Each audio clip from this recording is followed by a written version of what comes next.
Hello everyone and welcome to Beyond Focus TV. Of course, I'm Angie Daniel, the hostess of the show.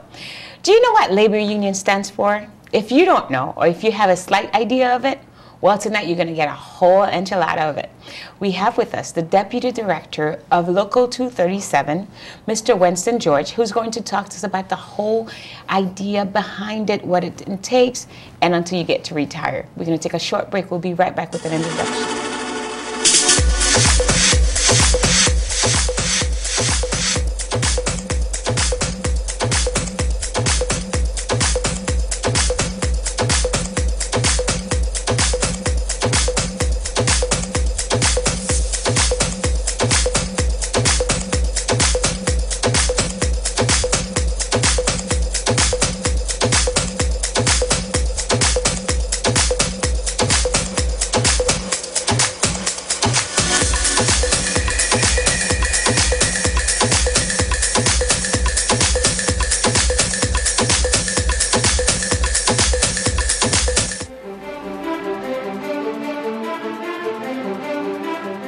Welcome back. Before the break, I told you I was going to introduce to you Mr. Winston George from Local 237. Welcome, sir. Thank you. Thank you. Well, part of our show, what we do is starting off with a brief introduction of the person that's going to talk on behalf of the organization. So can you tell us a little bit about yourself? Certainly. I really am happy to be here, and I bring you greetings on behalf of our president, Gregory Floyd, Teamsters Local 237, the executive board, and the entire membership, 24,000 members and 9,000 retirees.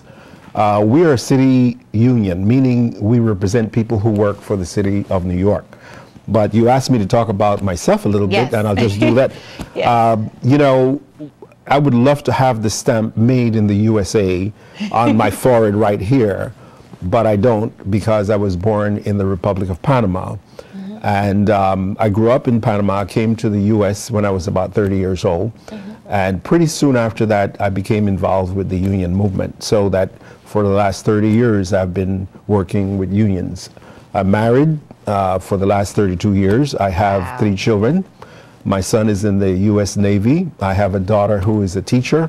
Another one who does marketing and quality assurance for Victoria's Secret. You know Victoria's Secret, yes, right? Yes, I do. Okay. Yes, I do. Right.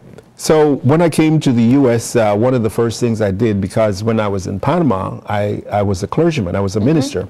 I was a parish pastor for about 10 years. And when I came here, I thought I would go back and you know, do work with the churches, which I did for a short while. Then I went to get a master's degree in theology. I did a clinical pastoral residency at Lutheran Medical Center here in Brooklyn for about a year and a half, and counseling people, counseling the community in the emergency room, pre-op surgery, counseling, and all of this gave me a sense that I wanted to work with the community. So I got the master's in theology, pastoral counseling, and worked for hospitals in the city of New York. And then I went back to school because I wanted to have a license. So I got a master's degree in social work, which gave me a license as a psychotherapist. Now I've worked with unions for, as I said, over 32 years, about 30 years rather. And I've worked more in the service, human services department rather than in the political arena. But certainly it has been gratifying, you know, to be in the union movement for that long. Wow, that is really good to know. I didn't know that you were a clergyman, because when we talked earlier, we talked about basic stuff of what union, labor union was. I know a lot of people know if they work for the city, if they work for a hospital or a certain environment, that they have to be unionized. But can you tell the community what labor union stands for? Okay, the labor unions are in fact organizations of workers who come together in order to negotiate better contracts, benefits for their membership.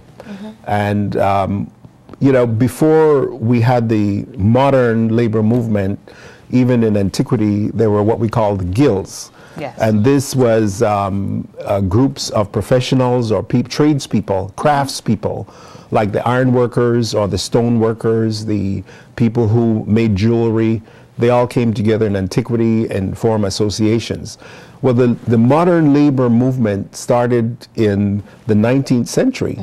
And especially in the United States, yes. when we come to the post-industrial era, where factories sprung up, you know, the railways expanded all over the United States, shipyards were busy with import and export, and machinery was moving, making production much more easy. For instance, think about the Model T Ford. And the factories that made automobiles in the United States. Well, these are all mechanized, hundreds of workers, perhaps thousands of workers all over. And the need arose for these people to have a voice. So their voice came through collective bargaining. Yes. And so the main function of a labor union is to bargain with the employer on behalf of the employees to secure decent wages, working conditions, and all the benefits that today not only union members but others who are not in the union enjoy. Yes. Can you think about some of the things that a worker has today that you think might have come out of collective bargaining? Yeah, wages. Wages, okay. All right. Wages, benefits, vacation benefits, because I think I mentioned it to you earlier, I work within the management of a hospital. Right. And we're not unionized. Okay. But unfortunately we're not unionized. But because of the union workers, we do benefit. Right. Once they get, if they get a wage increase, we will have to get an increase because of that. So we will have what you call a lifestyle stipulation enhancement. So just to change it, it's in a way in itself, you do get paid or you are benefiting from the unionized corporation. Absolutely. You know, although you're not part of union.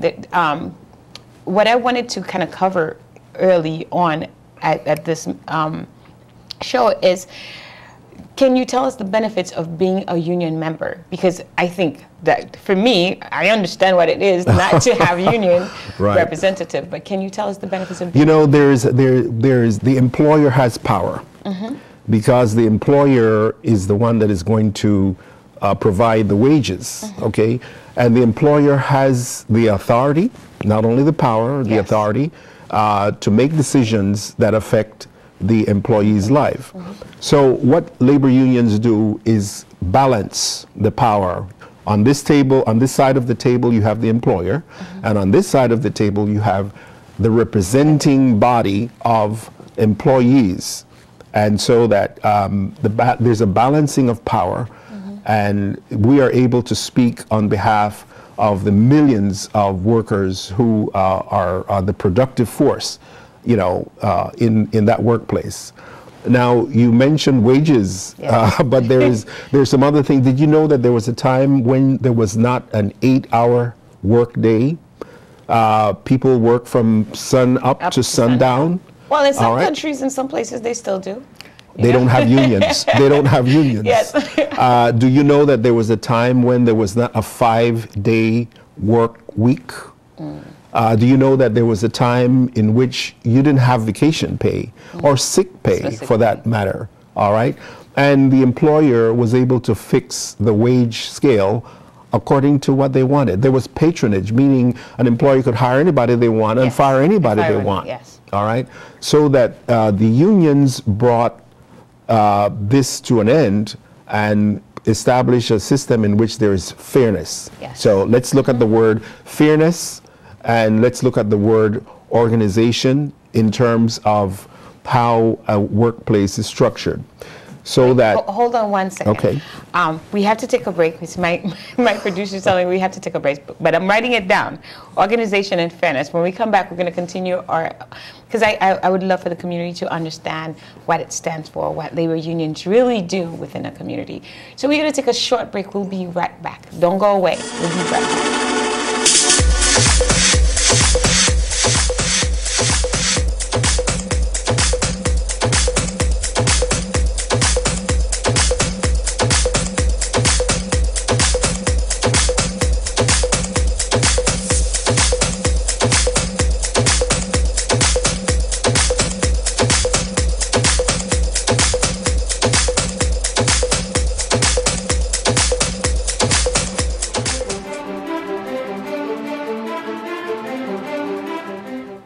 Welcome back to Beyond Focus TV. We took a short break because we had to, actually, but we are here with Mr. Winston George talking about what labor union stands for. And before we took a break, we were talking about organization and fairness. Absolutely. I cut you off from that. Can you please continue? Well, yes.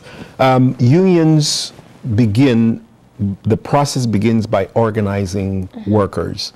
And workers are organized perhaps by their titles, or the geographic area, or the industry in which they work. Yeah. For instance, in our organization, the International Brotherhood of Teamsters is covering workers in a myriad of industries, from the airline industry to transportation industry, brewery or agriculture. And each one of these are organized into locals, all right, so that they then are able to formulate a contract with the employer or with a group of employers. Now, organizing is one of the prime activities of the union. Once we get people organized, there is a contract that is negotiated with the employer.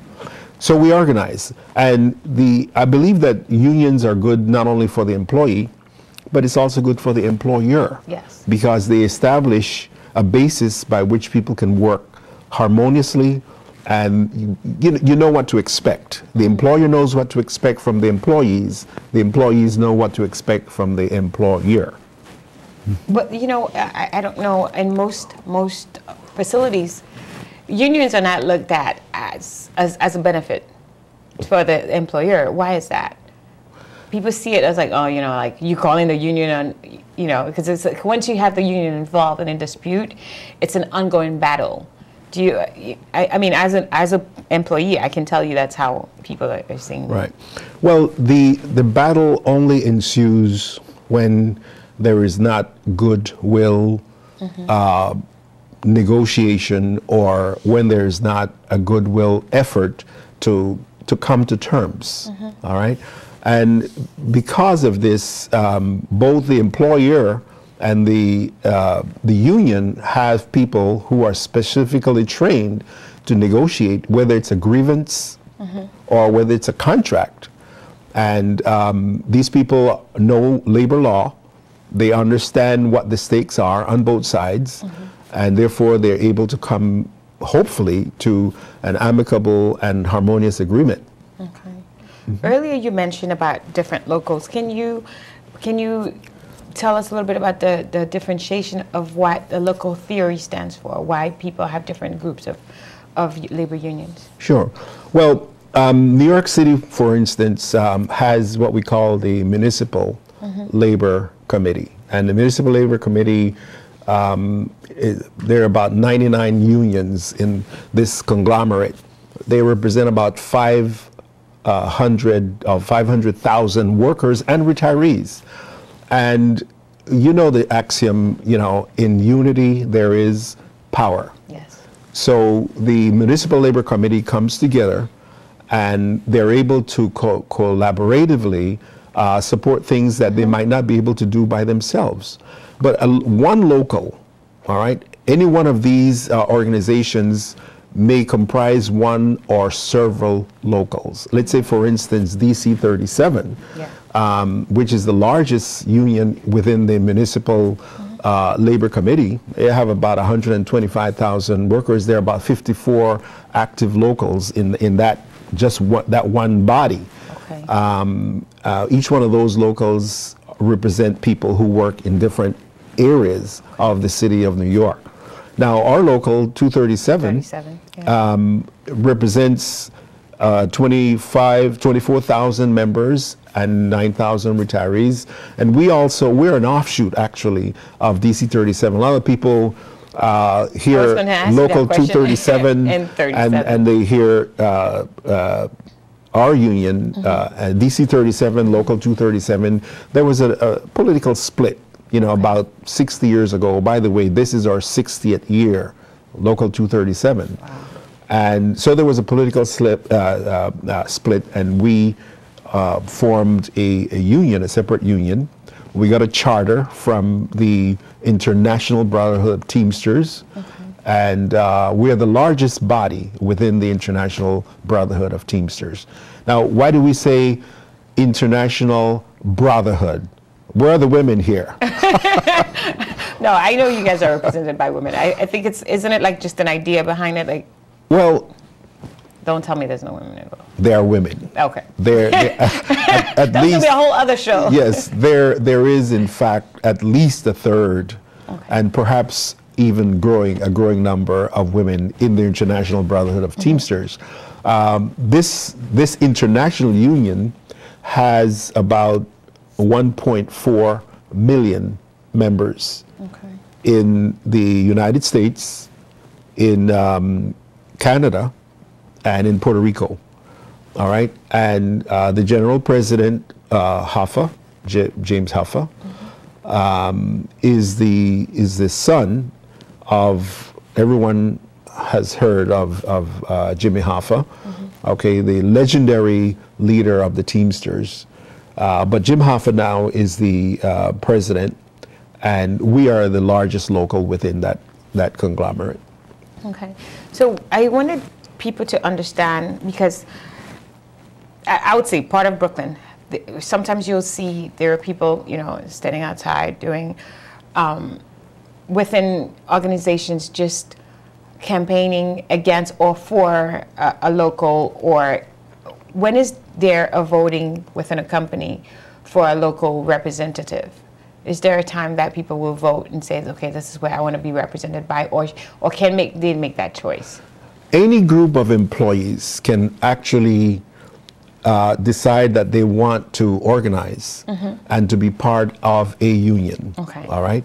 And therefore, what they would do is get together and sign a petition, the cards, submit that to the employer, who has the obligation to really respect that. To respect that. Okay. In New York City, we have the Municipal Labor Relations Board. Okay. There is a Labor Relations Board that is in charge of certifying unions or certifying groups of employees who would like to become unionized. Okay. And therefore, there are laws that protect union activity. There are laws that protect people who want to become part of a union. And it's against the law for an employer to inhibit that or in any way try to quash people from doing. Because I don't know, but for me, I know it's like a little bit taboo. But before we continue this conversation, we're going to take a short break,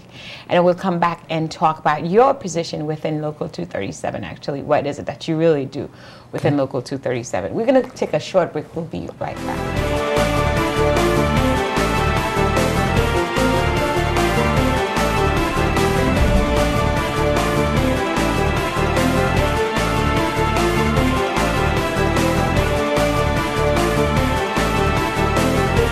Welcome back. You are watching Beyond Focus TV. I'm Angie Daniel. We are here with Mr. Winston George.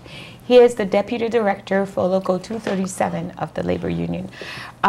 You represent a very interesting group of people within the union, the Local 237. Can you tell us a little bit about that? Well, first of all, I'd like to present you with a token of appreciation for having us on this show. This is the T-shirt that our members wore at the Labor Day parade recently.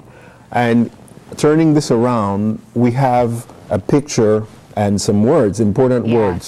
Stop the war on workers. Okay. And as you may have been following on the news, public employees right now are pretty much under attack. That's what I keep mentioning to you. many of the legislatures in some states have tried to blame their economic woes on union members. The fact that public employees are making too much money, they have too many benefits and so forth. Well, this is all really not true. It's a distraction, and the blame really lies in the greed of Wall Street and those people who support that kind of a thing, where they've made bad investments.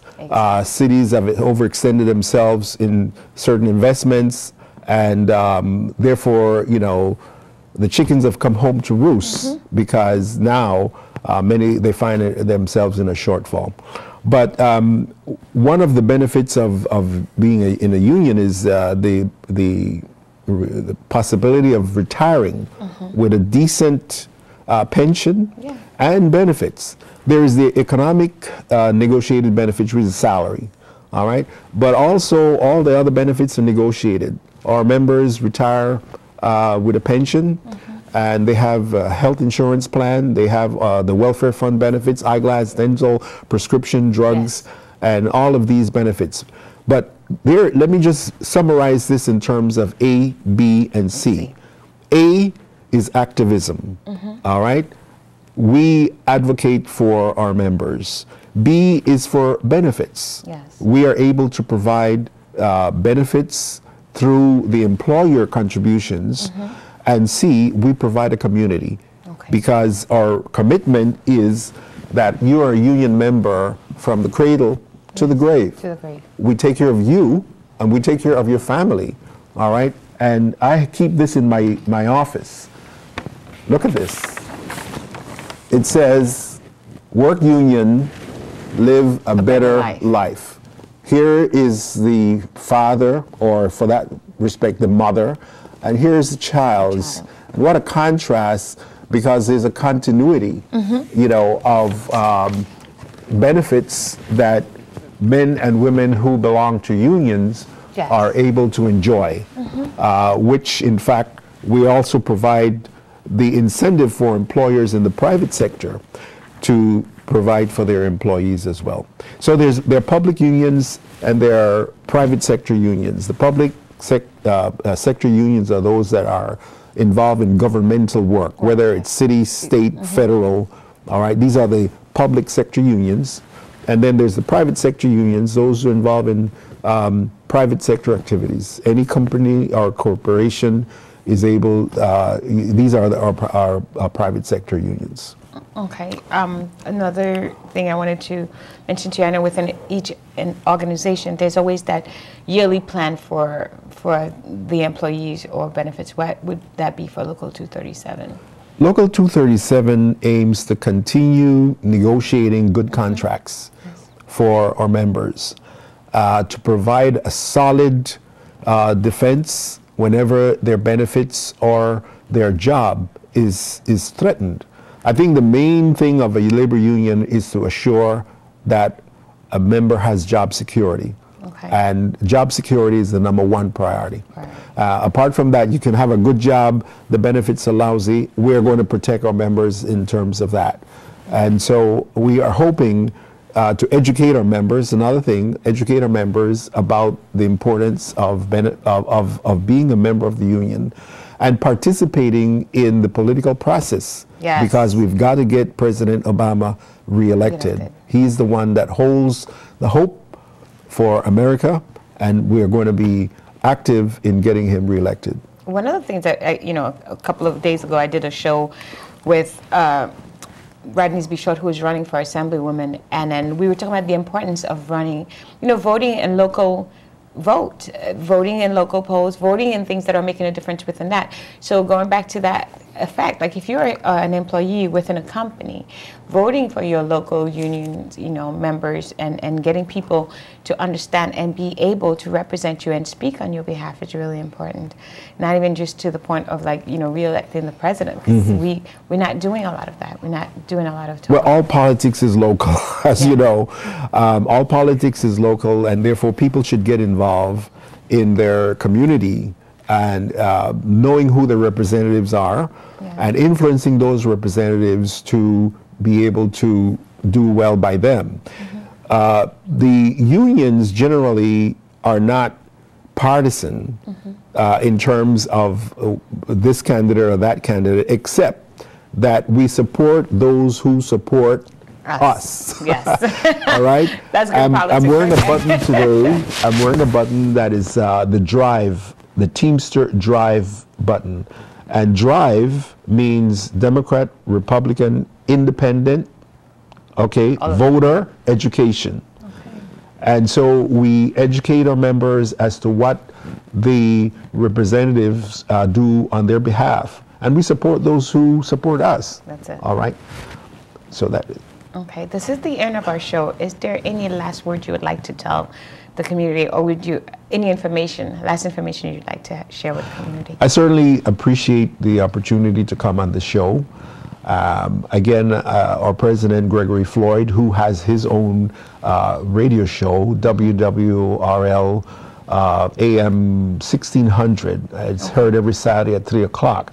But Local 237 is a local within the International Brotherhood of Teamsters, and Teamsters are involved not only in the political arena and not only in the negotiations for benefits arena, but also in the human services. You know, when there was the disaster in Haiti, the union was able to send materials and people to help. When Katrina hit in Louisiana, we also participated by sending supplies and huge tractor trailers. So we're there for the people. And we're there for our members. Well, thank you for sharing that with us.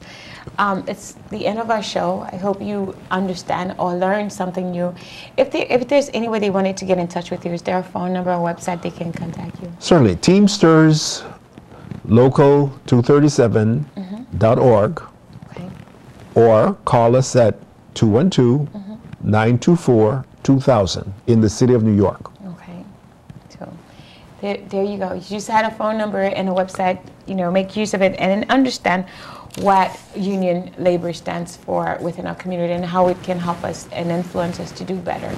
This is the end of our show. I hope you enjoyed it, because I actually did. Thank you, sir, for coming. It's a pleasure. My pleasure's all mine. We will see you next Tuesday, same place, same times. Bye-bye. Okay.